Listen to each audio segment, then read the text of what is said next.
እንኳን ወደ ያድለቅ ኦፊሴላዊ የዩቲዩብ ቻናል በደህና መጡ። በዚህ ቪዲዮ ውስጥ በያድመቅ የተገነባውን የትምህርት ቤት አስተዳደር መተግበሪያ ውስጥ ያለውን የቤተ መጻሕፍት አስተዳዳሪ ላይብራሪያን ፓነል እንመለከታለን። በመጀመሪያ ላይ የሚታየው ዳሽቦርድ ነው። እዚህ አስተዳዳሪው አጠቃላይ የሰራተኞች ብዛትን እና የተማሪዎችን ጠንካራ ቁጥር በቀላሉ ማየት ይችላል። ከዚህ በታች ያለው አካዳሚክ ፕላነር የአስፈላጊ ቀናትንና የሚመጡ ክስተቶችን ለማየት ያስችላል። በከፍተኛው ቀኝ ጠርዝ ላይ ያለውን 3 መስመር ሲጫኑ ተጨማሪ የመምረጫ አማራጮች ይከፈታሉ። እንደ አድሚን እና ሱፐር አድሚን ፓነሎች እንደተጠቀሰው ተመሳሳይ ባህሪያት እዚህም አሉ። እንግዲህ ላይብራሪ ሴክሽን እንመልከት። በዚህ ክፍል የቤተ መጻሕፍት አስተዳዳሪው የመጻሕፍት ዝርዝር፣ የመጻሕፍት ምድቦችን እና የእኔ የተወሰዱ መጻሕፍት አማራጭ ማግኘት ይችላል።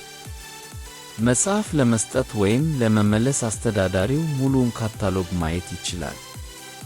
መጽሐፍ ለመጨመር ወይም ለማጥፋት በቀላሉ የተሰጡ ቁጥጥር አማራጮች አሉ። አዲስ መጽሐፍ ለመጨመር ከክሬት ቦክ አማራጭ ይምረጡ። ከዚያም የመጽሐፉን ርዕስ፣ የስም፣ ደራሲ፣ እትምና አትም በቀላሉ ይሙሉ። ይህ ዝርዝር እንዲሁም በፒዲኤፍ ኤክሴል ወይም ክስቢ ቅርጸ ቃላት ሊላክ ይችላል። በመጻሕፍት ክፍል ውስጥ እንዲሁም በዋክ ካቴጎሪስትር አለ። እዚህ የትምህርት ቤቱ ስም ከተለያዩ ትምህርቶች እና የተሰጡ መጻሕፍት ጋር ይታያል። አዲስ ምድብ ማስገባት ከፈለጉ ከዚህ ቦታ ማድረግ ይችላሉ። እንደገና መኝሳይድ በዋክስ ክፍል እንመልከት። እዚህ አስተዳዳሪው የተሰጡትን መጻሕፍት ከርዕሳቸውና ደራሳቸው ጋር ይመለከታል። እንዲሁም አዲስ መጽሐፍ ማከል ወይም ማስጠየቅ ይችላሉ።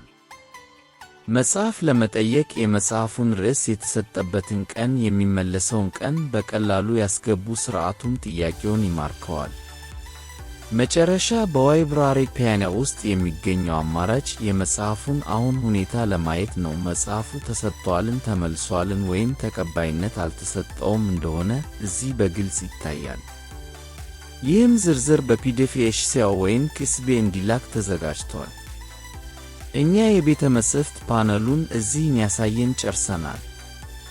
ለተጨማሪ መረጃ ወደ www.atnekconsulting.com ይጎብኙ። በኢሜይል ወይም በWhatsApp ቁጥር በቀጥታ ማግኘት ይችላሉ። እንደዚህ ቪዲዮ የቤተ መጻሕፍት ፓነሉን ግልጽ እይታ እንደሰጠዎት እናምናለን። እናመሰግናለን። መልካም ቀን ይሁንላችሁ።